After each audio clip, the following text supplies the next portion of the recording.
Hello everyone. Good morning అండి అందరికీ. ఉదయాన్నే లేవగానే అందరికీ గుర్తొచ్చేదేంటి? ఫస్ట్ టీ తాగాలి అని. లేదా కాఫీ తాగేవాళ్ళైతే కాఫీ.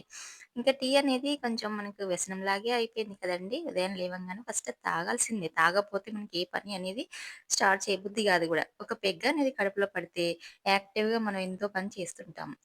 టీ తాగకపోతే చాలా మందికి తలనొప్పొస్తుంది. ఉదయం ఒకసారి, ఈవినింగ్ ఒకసారి టైమ్ టు టైమ్ తాగాల్సిందే. లేదంటే తలనొప్పి కంపల్సరీ వస్తుంది. ఇంకా ఈ 2 సార్లు గాకుండా ఇంకా డే మొత్తంలో ఎన్నో సార్లు తాగే వాళ్ళున్నారు. మందు తాగే వాళ్ళకంటే ఈ టీ తాగే వాళ్ళదే పెద్ద వ్యసనం అనిపిస్తుంది నాకైతే. మందు లేకపోతే ఒకరోజు ఉంటారేమో గాని వాళ్ళు, మనం టీ లేకపోతే మాత్రం అసలు ఉండలేం కదండీ! నాకైతే అలా ఏం లేదు అలవాటు. ఎవరికైనా ఇట్లాంటి అలవాటుంటే, టీ ఎక్కువగా తాగే అలవాటుంటే కామెంట్ చేయండి.